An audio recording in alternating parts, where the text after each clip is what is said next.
Hi, I'm Rick Steves. I've spent the last 30 years exploring Europe from every conceivable angle, and now it's time to check it out the way millions of people are. Yep, we're on a cruise ship, and we're sailing the Mediterranean. Welcome aboard.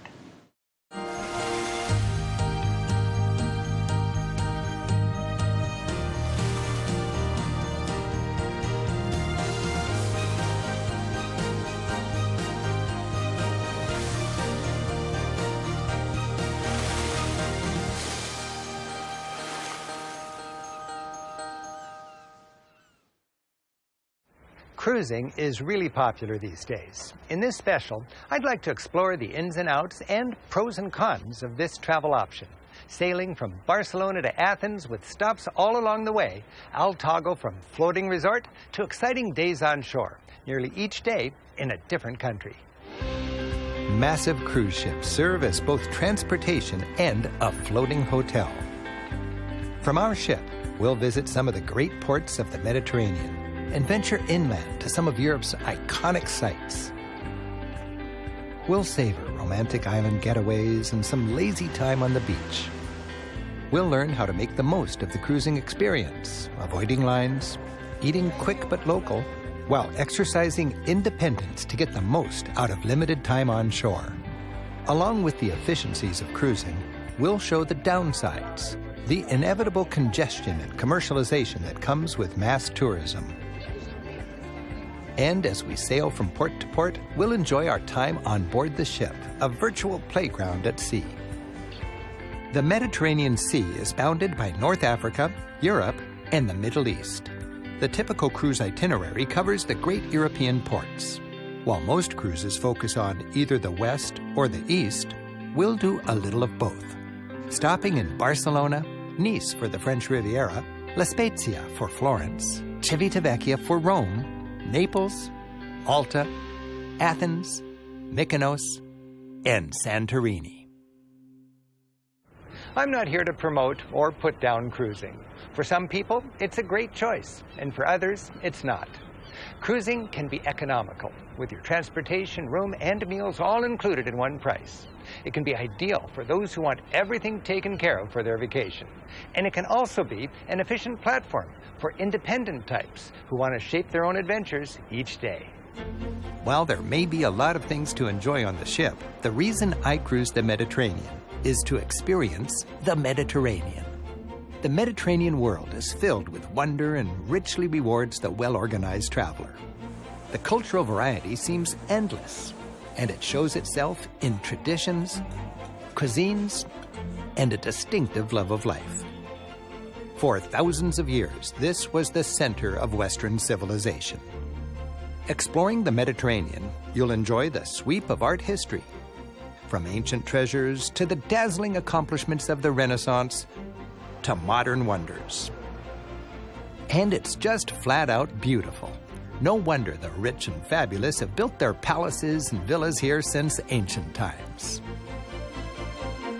The cruiser's challenge is to decide how to best experience all these attractions. Your goal, to get the most out of your vacation time and money, enjoy the best experiences, and have fun. Before we sightsee the greatest hits of the Mediterranean, let's get an overview of cruising in general. Ships can be huge. Ours has about 3,000 passengers with 1,500 crew scrambling to keep everyone well-served, safe, and happy. Is it good travel? It's up to you. The way I see it, of the guests on this ship, a third of them are just looking for a floating alternative to Las Vegas. A third of them are bucket list tourists, just checking things off their list. And a third of them are independent-minded travelers, well-prepared and eager to hit the ground running as soon as that gangway hits the pier. Cruising originated as an activity for the wealthy. It was expensive and formal. The joke was it was for the newlyweds, overfed, and nearly dead. But as ships get bigger and bigger, able to offer comforts unimaginable in decades past, cruising has changed its image. Today, it's younger, more active, and more affordable.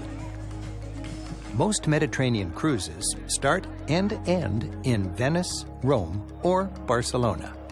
Wherever you start, you'll need to be patient. This is your first peek at the necessary efficiency of the cruise industry. It's a big logistical challenge to get several thousand people and their bags into their staterooms on the first day. Pack a little extra patience and leave yourself plenty of time for the red tape and orientation. Once on board, I do one thing right off the bat. Move in thoroughly. Staterooms, while thoughtfully designed, are tight, so make things shipshape. If you use all your available storage space and are constantly on guard against clutter, there's plenty of room. I rarely use drawers in hotel rooms, but this is my home for my entire vacation. You just move in once, so do it right away, move in fully, and establish your shipshape standards. On a cruise, you can get away with packing heavier. I bring more clothes than usual. How dressy you need to be is a matter of which cruise line you choose and your personal style. As cruising has become accessible to the middle class, it's also become more casual. This is as dressy as I get. Most people pack 3 kinds of outfits: smart casual for evenings, leisure wear for poolside and relaxing on the ship, and practical travel clothing for time on shore. Okay, I've moved in and we're on our way. We'll be in the French Riviera in the morning. We're settling into the rhythm of a Mediterranean cruise. Sail at night and explore a different port each day. By the way, have some fun with the key nautical terms. I'm standing near the front. That's the bow. The back, it's the stern. Left, port, and right is starboard. And remember, it's not a boat, it's a ship. For me, just being at sea is a travel destination. After our first departure, or sail away, I find myself thinking of the Mediterranean as a sight in itself. Make a point on departure day to get to know your floating home. Take advantage of the signage to understand the layout. Modern ships are smartly designed. This ship has 1,500 staterooms on 12 decks gathered around a central atrium, where you'll find places to shop, hang out, eat, and drink. Explore the ship on a good orientation walk.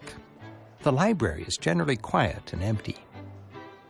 The gym comes with amazing views. You'll discover places like tucked-away lounges that others may miss. In this floating resort, the top deck with its swimming pool is the equivalent of the beach. When it comes to fun in the sun, poolside seems to be the center of the universe. But if you crave the tranquility of a park, this ship has actual grass. I don't know what happened to shuffleboard, but a little bocce ball will do just fine. Each morning, the deck is busy with walkers, 8 laps, and it's a mile. Being confined on a ship, it's important to stay active. I make a pact. Anticipating lots of eating, I shall avoid the elevators and use the stairs instead. They say the average cruise passenger gains £1 pound a day, but not me. Cruising can work well for families and for groups traveling together. Each person can pick and choose how much to see and do both on land and at sea, and still get together for dinner every evening. And cruising also works for people who can't walk well or who are less active. The entire ship is as accessible as any modern resort. Along with the advantages, cruising has its downsides. Many would say it can insulate you from the real Europe. You're going to the most famous places and seeing them at the same time with thousands of other tourists. That's just the nature of cruising.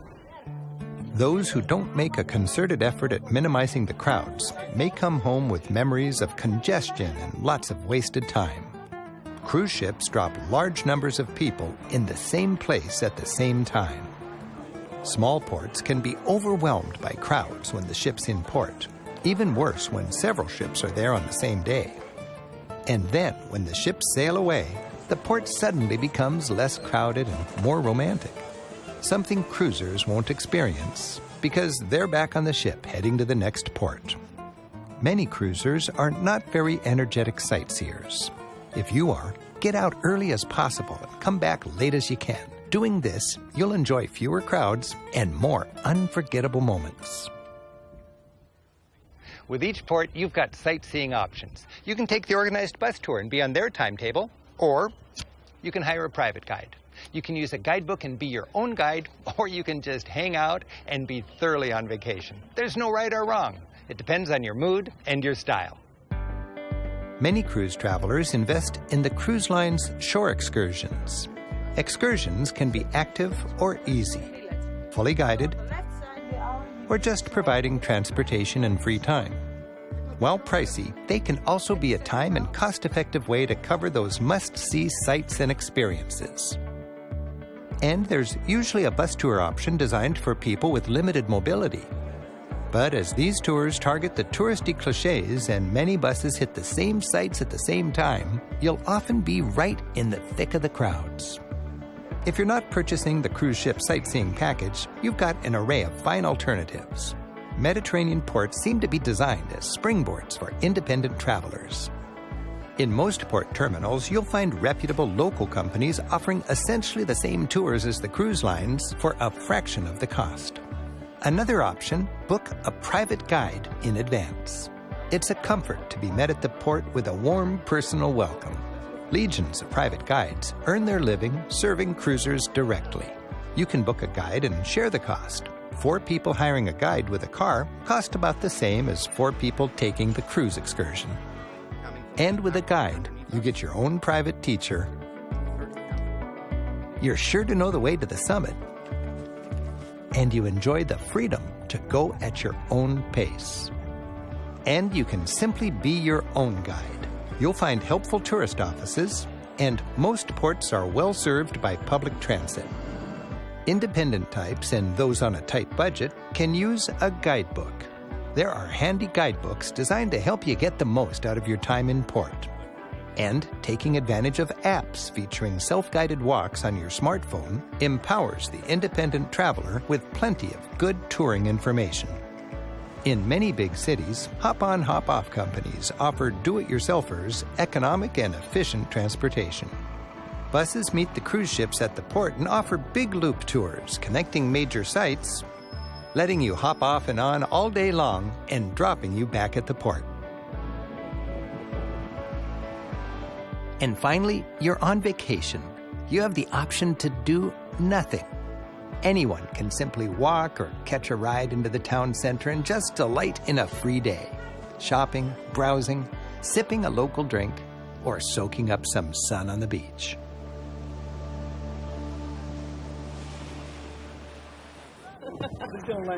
Because ships sail at night, you rarely enjoy a characteristic dinner on shore or the romance of a town after dark. Having said that, I enjoy evenings on the ship, hanging out with new friends and thinking about tomorrow's destination. So tomorrow it's the French Riviera. The cruise line sells a selection of excursions for every port. Early on, it's good to review what's offered, decide which tours, if any, are right for you, and book them. The excursion desk is dedicated to explaining and selling the many onshore tours and activities. For the eager students, some ships offer a talk each evening to preview the next day's sightseeing options and to promote their tours. Our mission, that you enjoy every port of call to the maximum, yes? Arriving at our first port with its blue or azure waters, it's clear why France's Riviera is nicknamed the Côte d'Azur. Cruise ships stop in one of 3 ports, Nice, Monaco, or Villefranche. Each is a delight to explore, a short ride apart by train, and today we'll see them all.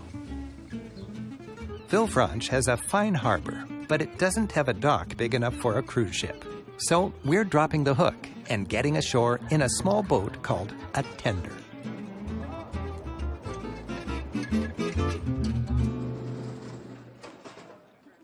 Be sure you understand exactly what time the last tender shuttles back to your ship. Today, it's 4:30. The French Riviera lends itself to independent touring. I love Villefranche, but to be sure we don't miss our ship, we'll enjoy this port at the end of the day.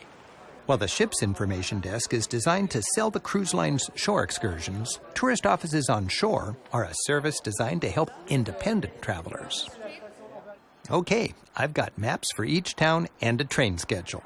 There's one leaving in 10 minutes. Trains along the Riviera leave a couple times an hour, and towns are about 20 minutes apart.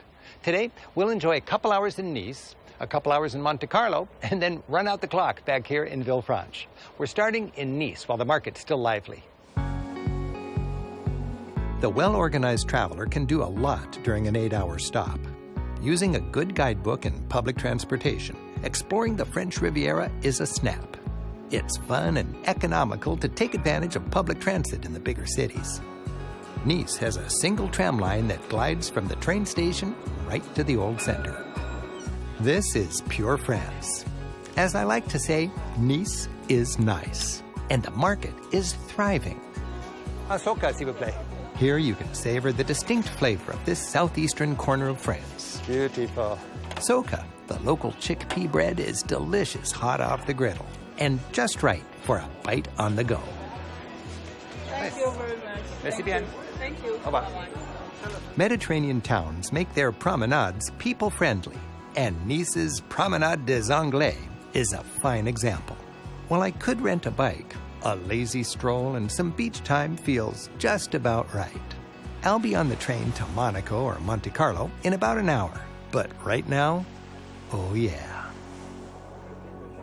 Back on the train, I'm enjoying my independence, my baguette avec fromage, and amazing Riviera scenery.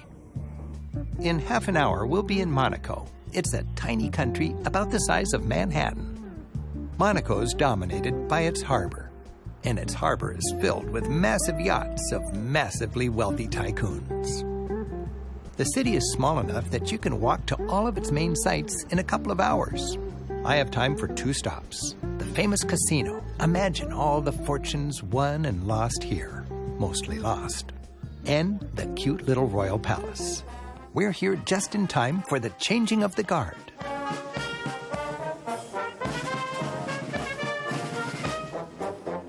And a visit to the palace is capped with a commanding view. Riding the train back to our port, Villefranche, it's comforting to see our ship at anchor. The sleepy town of Villefranche feels made for relaxation. The beach is inviting. And the harborfront is the perfect place to enjoy a final drink on the Riviera. We've got 45 minutes before the last tender back to our ship. There's no way we're going to miss our connection, and that means plenty of time for a nice, relaxing pastis. We've got the last tender. Security on board is taken very seriously, and it's efficiently organized because everyone swipes in and out with their identity cards. At any given moment, the staff knows exactly who's on the ship and who's still on shore. With everyone back on board, it's time to haul anchor and sail away. This is one of the pleasures of cruising. Until you get to the next port, you're free to relax any way you want. You can read a book on deck, head to the spa, exercise, or enjoy one of the numerous bars all over the ship. I'm into the rhythm now. After a full day of sightseeing, I'm ready to relax. Stowed my wallet in the room, got comfortable, and I'm looking forward to dinner and an evening at sea. By the way, even with so many people on board, I'm impressed by how it rarely feels crowded. If you want quiet, you can find it. Do you have kids? Mm-hmm. One son. One son. How old is he? Yeah, one son. 34. See, my son is 30. 30? Can you believe you got a 34-year-old son? No way. If you're in the mood to socialize, you can enjoy an impromptu balcony party with friends you've made on board. And if you want more action, there's always lots going on. It seems any excuse for a party is good enough. Full moon tonight? Yep, it's the full moon party. One thing I like about cruising is how easy it is to meet people. People who are young at heart.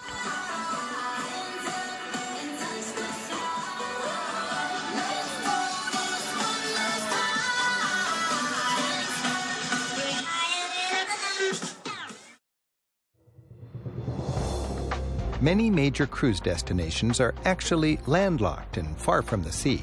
For example, Florence. Our ship docks in La Spezia, a couple hours away by bus or train. Like in many cruise ports, we arrive in a gritty world of shipping containers and cranes. And from this springboard, lots of eager travelers are up and out early to catch their tour buses. Like thousands of other travelers today, we're heading into Florence, and most of us have the same great sights in mind: Michelangelo's David and the Uffizi Gallery. Taking the cruise line's tour, I know I'll get a quick blitz of the great sights of Florence. The tour includes transportation, reservations for the big attractions, a professional guide, and the assurance that we'll make it back to the ship on time. Florence is one of those places everybody wants to see, and almost everybody wants to see the same sights. You won't be alone. While those without reservations will waste lots of precious time in lines, with a tour, you'll be more efficient, certain to see the glories of the Florentine Renaissance, Brunelleschi's magnificent dome, Botticelli's Birth of Venus, and Michelangelo's David.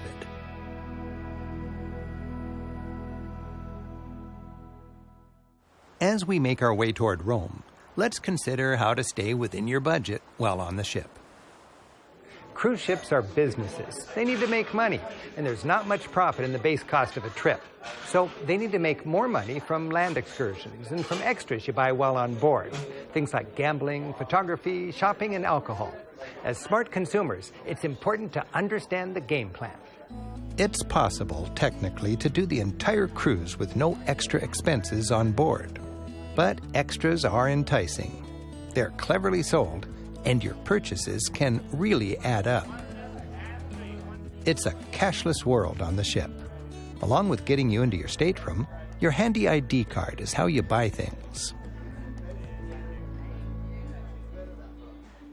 On board, there's lots of temptations, and purchases feel painless, like it's almost free, until you check out and get the grand total for your final bill. Our next port serves Rome, another inland city. Like for Florence, the ship docks in an industrial container port. Here in Civitavecchia, the cruise line provides a shuttle bus to the end of the port, from where we sort through our transportation options. In this case, most independent cruisers just hop on the train. Within an hour, we're in Rome. While Rome may be the eternal city, our cruise schedule gives it just a single day. You'll need to be smart and selective. Do it with a thoughtful plan, with reservations or a guided tour to minimize your time in lines. Rome has two main sightseeing zones. The ancient city includes the awe-inspiring Colosseum, the Forum, with the magnificence of the empire apparent even in its ruins, and the glorious Pantheon. Amazingly preserved, this building gives us a sense of the splendor of ancient Rome better than any other. And across the Tiber River stands Vatican City, with the towering St. Peter's Basilica, the exhilarating treasures of the Vatican Museum, and Michelangelo's beloved Sistine Chapel.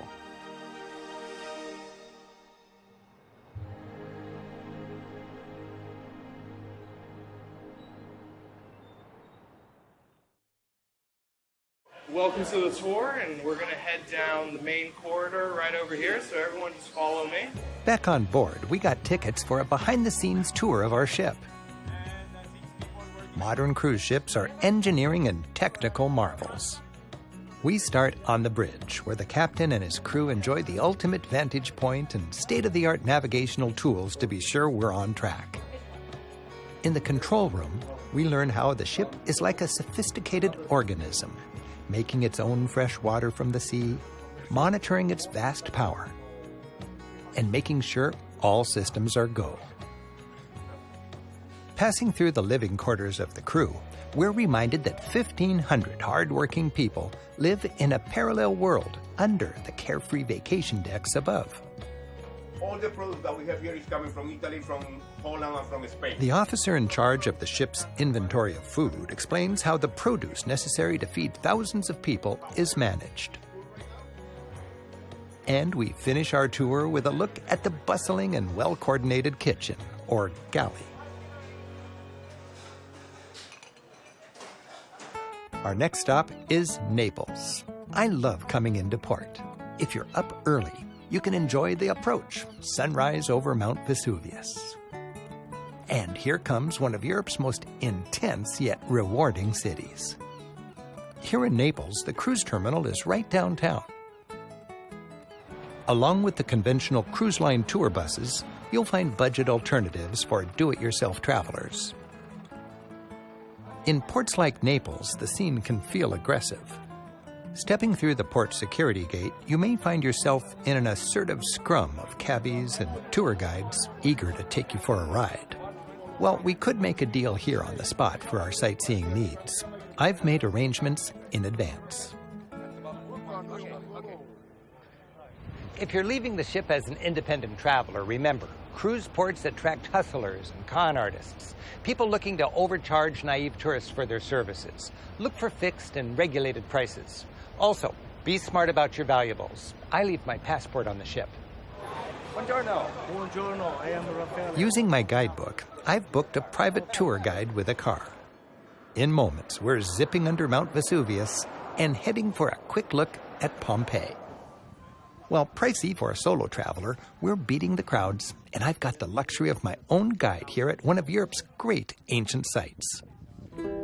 It's amazing to think that Pompeii was a thriving Roman city, and then, in AD 79, Mount Vesuvius blew its top, and the city was buried in a flood of hot ash and mud. The excavations give us a look at life in ancient Rome like none other.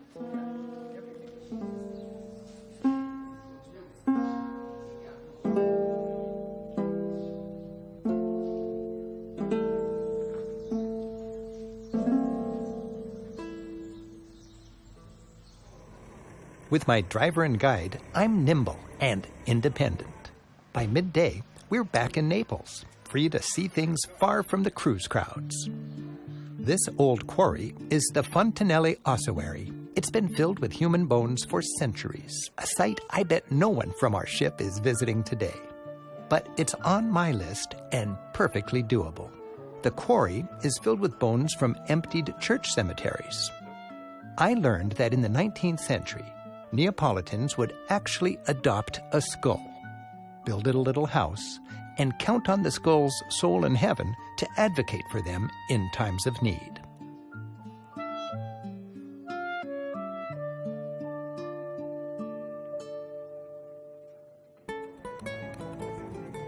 I love exploring the characteristic neighborhoods of Naples, and the most crazy and vivid is Sanità.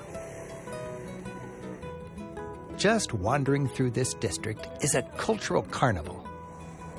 For me, the back streets of Naples offer the gritty reality of urban Italy.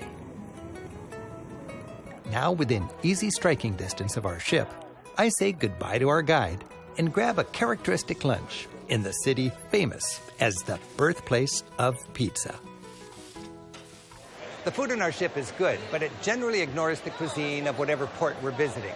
So, for lunch, rather than fast food or some forgettable sandwich, choose authentic local food designed to be eaten quickly. And here in Naples, it's got to be pizza. Each country has its quick and easy go-to meal. It's tapas in Spain. My favorite Barcelona tapas bars are Basque style. You just grab what looks good and then count the toothpicks on your plate to figure out how much you owe. In France, I love a good salad niçoise. What better lunch in Nice? In Greece, a souvlaki pita is fast, tasty, and cheap. And in Istanbul, it's fresh fish right off the big tipsy dinghy. Ne kadar? So, 800 lira istiyor. Buyurun. this is Istanbul fast food. Tonight, as we sail for Malta, the Grand Foyer is put to good use for the cruise ritual of meeting the ship's officers. Here's your captain from Greece as well, Captain Skiulianis, ladies and gentlemen. That's followed by a little bit of floating razzmatazz.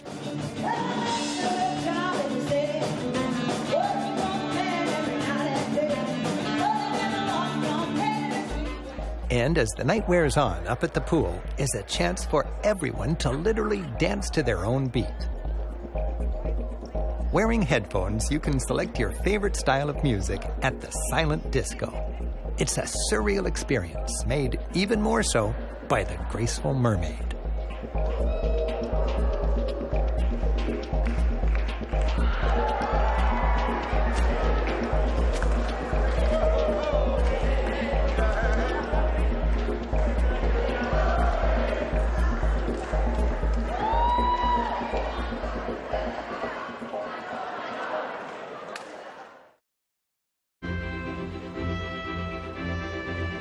The captain advised being up early to enjoy the entry to the grand harbor of Malta. Clearly, this port was well worth some serious fortifications. Our ship just squeezes into the historic harbor, and in moments, we're in the old center of town, ready for a busy day of sightseeing. Malta is a tiny, independent country set between Sicily and Africa. With a culture enriched by a long parade of civilizations, it's a strategically placed island nation with an extraordinary history. The capital city of Valletta is a stony monument to this hard-fought history. And the dramatic view from the ramparts of the heavily fortified harbor reminds the visitor of Malta's strategic importance through the centuries. Of the many cultures that shaped it, perhaps the most obvious is its British heritage. Malta spent 150 years as part of the British Empire. While it gained its independence in 1964, Malta retains its British flavor. English-style pubs and food, statues of queens, and red phone booths.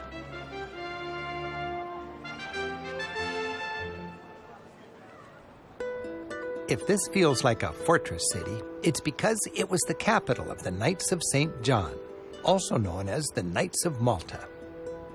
Malta's stout walls, many of them incorporated into existing limestone cliffs, survived a siege in 1565 of 40,000 Ottoman sailors.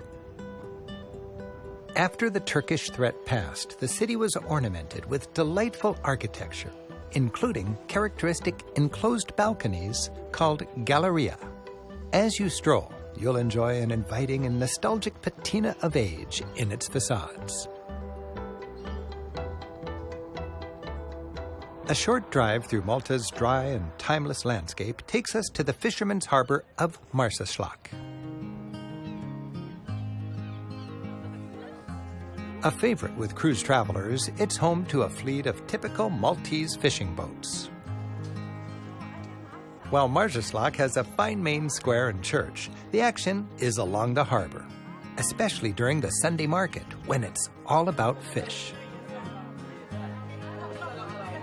Tradition says that the shape of the boats goes back 8 centuries before Christ, to when Malta was a Phoenician colony. These colorful boats pop in the dazzling sunlight, seeming to celebrate yet another distinct heritage of the Mediterranean world.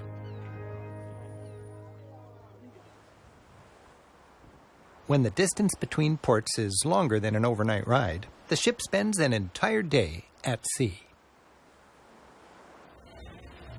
You know, one of my favorite things about a Mediterranean cruise is the day at sea. Sleep in, leisurely brunch, read a book, just hang out by the pool. For activities on board, each evening a printed program with a busy schedule for the next day lands on your bed.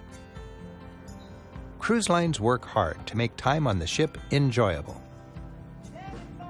They arrange something for everyone. Poolside is ground zero for fun and relaxation outdoors. Every day is filled with ship-sponsored activities, like dance classes. And there are plenty of other ways to enjoy the sunny hours on deck.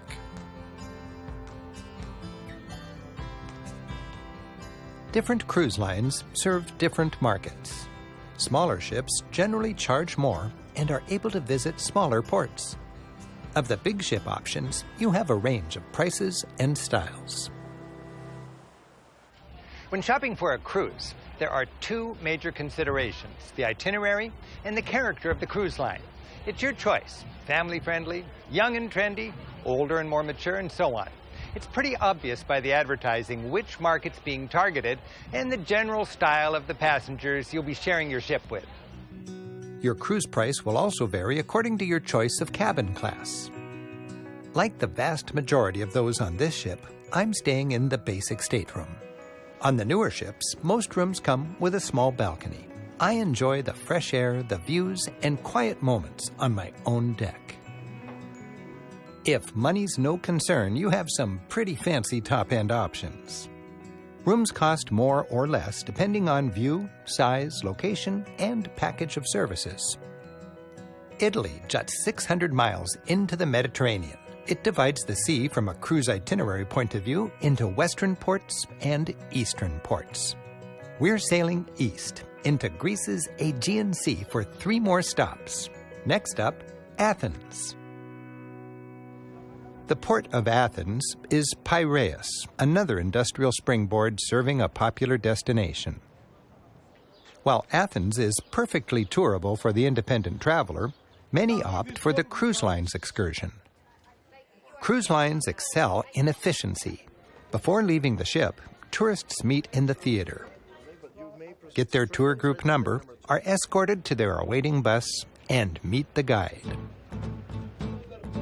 Within minutes, they're on their way as he narrates the ride into town with information about the leading city of ancient Greece, the home of Socrates and Plato.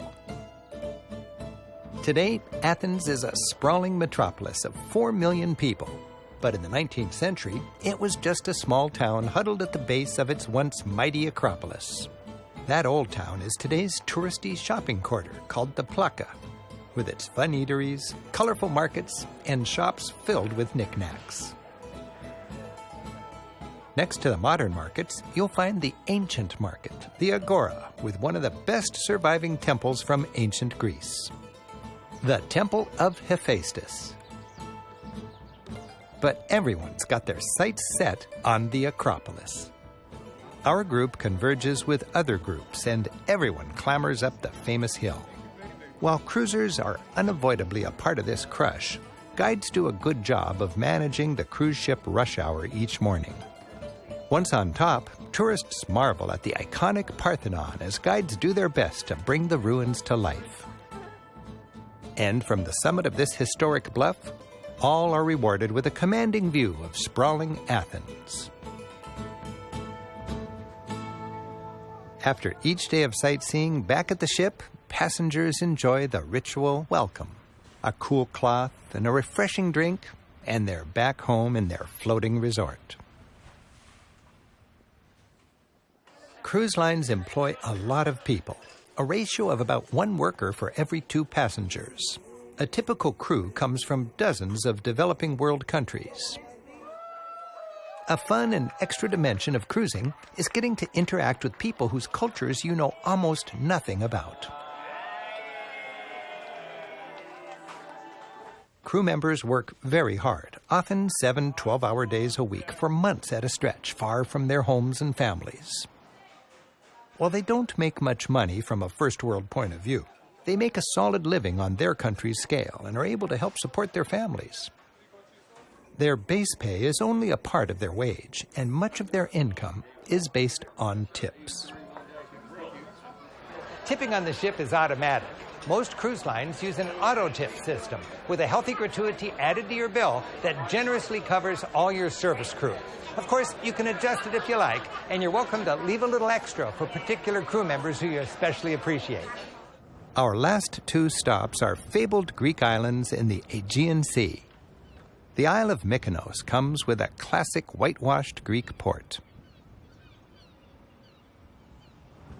While a small island with a small main town, it's a standard stop for the big cruise ships. There's a pier for only 1 ship, so most ships drop the hook and shuttle their people in by tender. If visiting by cruise ship, it's smart to get an early start.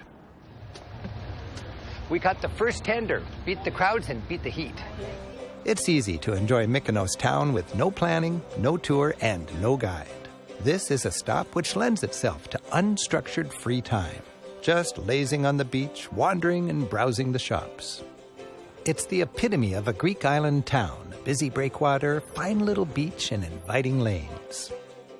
While tourism dominates the economy, Mykonos still has a traditional charm, thickly layered with white stucco, blue trim, and colorful bougainvillea. Back lanes offer tranquility away from the cruise crowds. As in many Greek island towns, centuries ago, the windmills of Mykonos harnessed the steady wind, grinding grain to feed its sailors. 5 mills still stand, perfectly positioned to catch the prevailing breeze. A tidy embankment is so pretty they call it Little Venice. Wealthy shipping merchants built this row of fine mansions with brightly painted wooden balconies that seem to rise right out of the sea. Today, these mansions have been refitted as restaurants and bars for tourists enjoying fresh fish and romantic views. Mykonos' status in the last generation was as a fashionable destination for jet-setters, and it retains a certain hip cachet. These days, tacky trinket stalls share the lanes with top-end fashion boutiques. Prices are high, and in season, the island is crammed full of vacationers. But even with 4 ships in the harbor today, there seems to be plenty of room.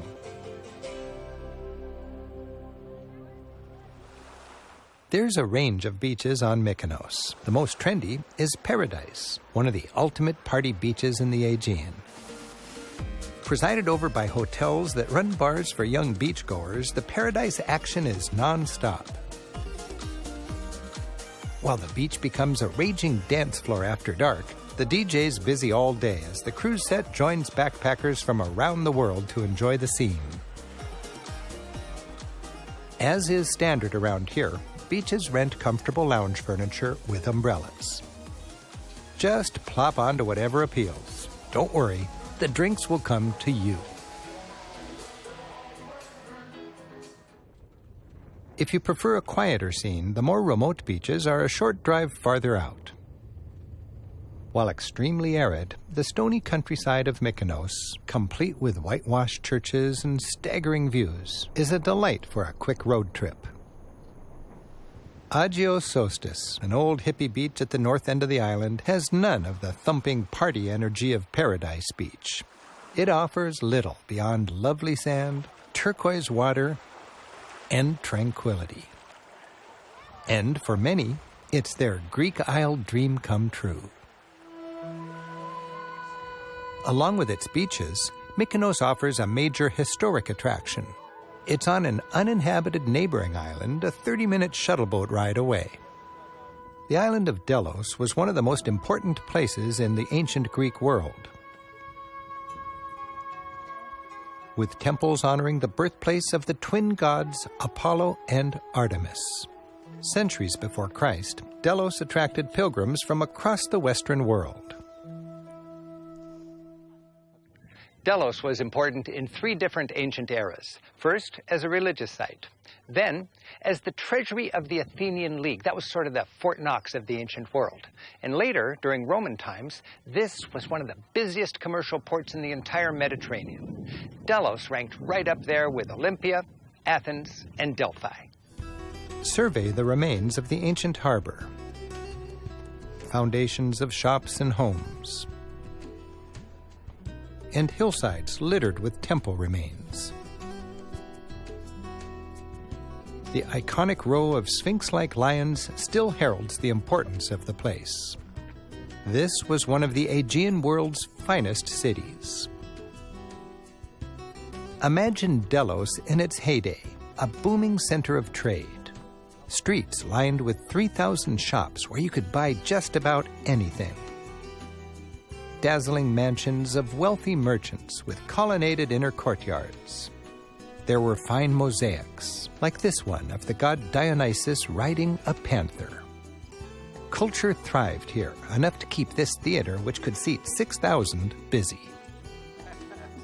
I capped my visit by climbing to the summit of the island. My reward? One of the Mediterranean's great King of the Mountain thrills.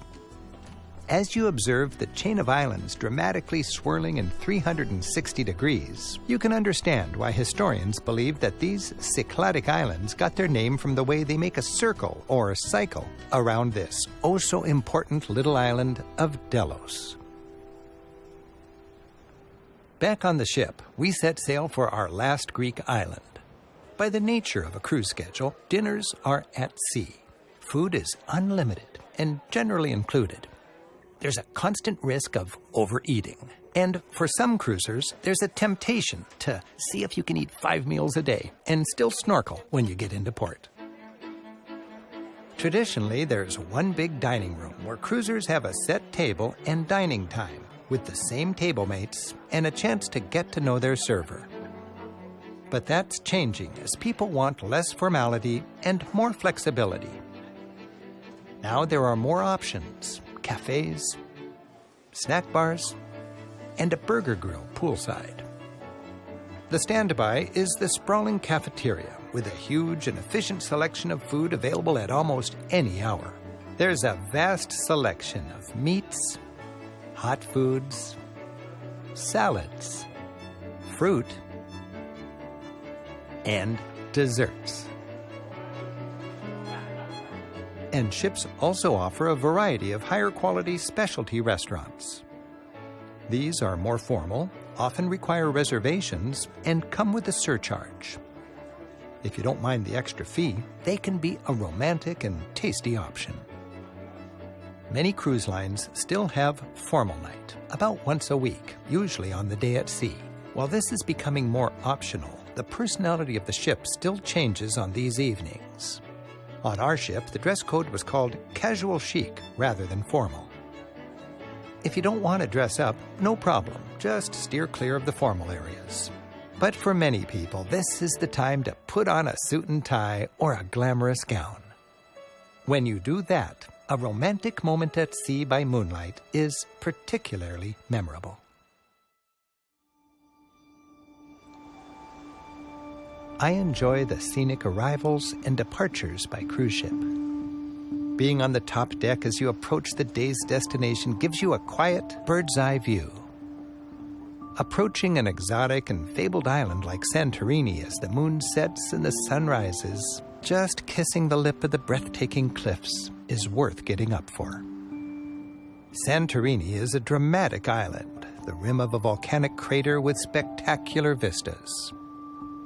Once a complete island like its neighbors, it was a volcano that, about 3,500 years ago, blew its top, creating a caldera, this flooded crater. Today, inviting whitewashed villages seem to crowd its dramatic ridges, as if jostling to enjoy the views. Because Santorini's pier is small, giant cruise ships drop anchor and tender their passengers in on small shuttle boats. Individuals go to the tiny Old Harbor, where they can ride a donkey up the zigzag trail, or hop a cable car to the scenic lip of the island crater. Those paying for the cruise line's excursion get off the ship first and head for an alternative port, where buses and guides await. Considering the crush of the crowds, the limited time, and the scattered array of interesting sights, investing in a bus tour like this to see Santorini can be a good value. Within minutes, you'll be powering up the switchbacks into the island as your guide narrates the drive. Santorini is arid, with no lakes or rivers. We're here in early September, and they haven't had rain since May. But grapes on Santorini soak up the sun and make the island's distinctive wine. As they have since ancient times, vintners shape the vines into protective baskets in hopes that they'll collect the dew and survive the wind. The Santorini fruit of the vine is both hearty and sweet. Many excursions include a winery tour with a chance to taste the local wine. Sure, this stop is designed to accommodate the masses and might not be as charming as you hoped. Still, the wine's good, and the group's having lots of fun. Cruise line excursions come with a steady commentary. Those two are the Kameni Islands. The Kameni Islands are actually made of lava rock. Scenic views from the bus. and the stress-free efficiency of getting smoothly from point to point. And tour groups are sure to have free time at the best photo ops. Oia is the postcard image of the Greek Isles.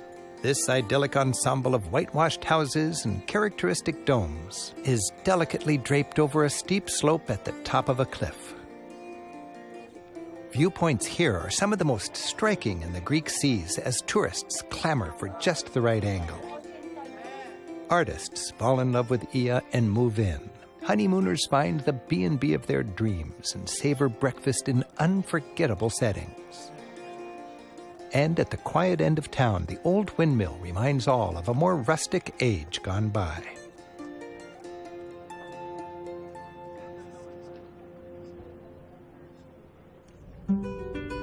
To get the absolute most out of our Santorini day, I've booked half a day with Dimitris. Of Santorini's many beaches, Kamari is one of the best. The black sand is a reminder of the island's volcanic origin. Typical of Greek island resort beaches, it's lined with rentable lounge chairs and a strip of seafood restaurants. And with Dimitris, I know exactly what I'm eating. These salads look delicious. Can you tell me about them? Well, we have here a Greek salad and a Santorini salad. The difference with the local salad is that we use the local tomatoes, the cherry tomatoes, the local cucumbers, and instead of the feta cheese, we use the goat cheese, and we add the capers and the caper leaves. See, you can eat them. They taste good. We've got some sardines here, grilled, and on the other side, we've got a very nice grilled calamari, also served with salad, the lemon, and the olive oil. Yes. This is a healthy diet. This is the Mediterranean diet. We bid our guide goodbye to enjoy a last couple hours in Fira, Santorini's main town. Fira is the island's commercial and transportation hub.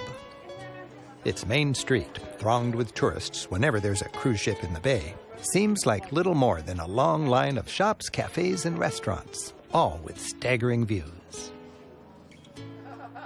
Enjoying the island with a local guide and then taking a short break to enjoy a cliffside bar filled with happy travelers from around the world is a reminder that even if on a cruise, you can exercise your independence and spark some great travel moments. Keeping my eye on the clock, I hop the cable car back down to the old port, where our ship's shuttle or tender awaits. Most cruisers get nervous about missing the ship and head back earlier than necessary. I find the ports are least crowded and most relaxed and enjoyable during that last hour. The last tender is not leaving for 15 minutes. That's plenty of time for one last ouzo. A cruise can be what you make of it. A prepackaged travel cliché, or a springboard for the independent spirit. Whether you took the cruise excursion or hopped a donkey, or just had lunch in the port, you'll take home unforgettable memories. A cruise allows you to explore this unique and historic region in a way that suits you best. Whether that's touring ancient sites in Greece, crossing off some of those must-see highlights in Italy or France, or just relaxing on the beach of your dreams. As with travel in general, for cruisers, lifelong memories such as these can be yours when you know your options and then match them with your personal style of travel. Our cruise is nearing its end, and I'm savoring our last evening at sea. While we've enjoyed a quick look at a selection of Mediterranean ports, there are plenty more. We'll be back in the real world in the morning. There are many ways to explore Europe. For a lot of people, taking a cruise, especially if you know how to do it smartly, can be a practical mix of efficiency, economy, and fun. I hope you've enjoyed our Mediterranean cruise. I'm Rick Steves. Until next time, keep on traveling.